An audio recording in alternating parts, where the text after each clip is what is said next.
Many students ask me, does it matter where I go to law school? Should I be striving for the top 10 or top 15 law schools? Does it really matter if I go to a top 50 or a top 100 law school? I think it really depends on what you want to accomplish. For some students, not only are they able to score in that upper range of LSAT scores from 170 to 180, or have a GPA above a 3.5 or 3.6, to be able to have a competitive chance of getting in at some of the best law schools in the country. But those law schools are not the perfect fit for every student. There's many students that score in the 170s on the LSAT that end up going to schools that are still very well ranked, but not maybe in the top 10.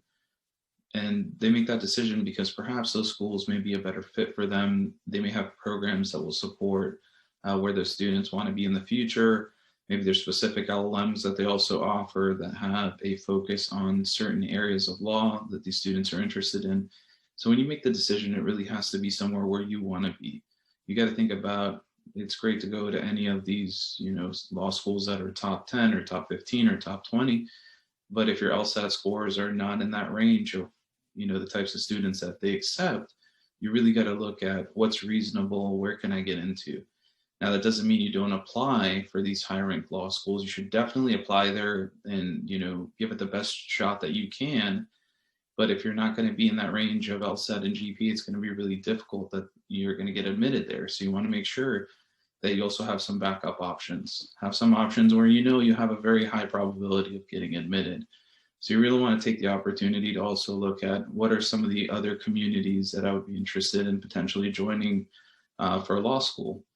And if you're scoring in the range of law schools that you really don't want to go to, then you got to get to work. You got to take that opportunity to increase that LSAT score, to increase that GPA, to do everything you can to boost your credentialing so that when you apply for law school, it will make a difference in your application.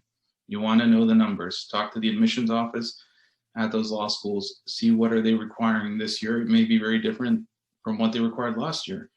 Every single year there are changes. So perhaps last year the LSAT score was 2 points higher or 2 points lower. Maybe the GPA was a little bit lower or higher, but you need to have the current data to know what's going to make you competitive. And you also don't want to apply late in the cycle. The later you apply in the year, a lot of those spaces are going to be filled for those law schools, and it's going to be really competitive to get a spot. The earlier you apply with a competitive score and a competitive GPA, the better it's going to be for you. So you definitely want to get all your ducks in a row, apply as early as you can, talk with the admissions officers, and give yourself the best shot of going to the best law school for you.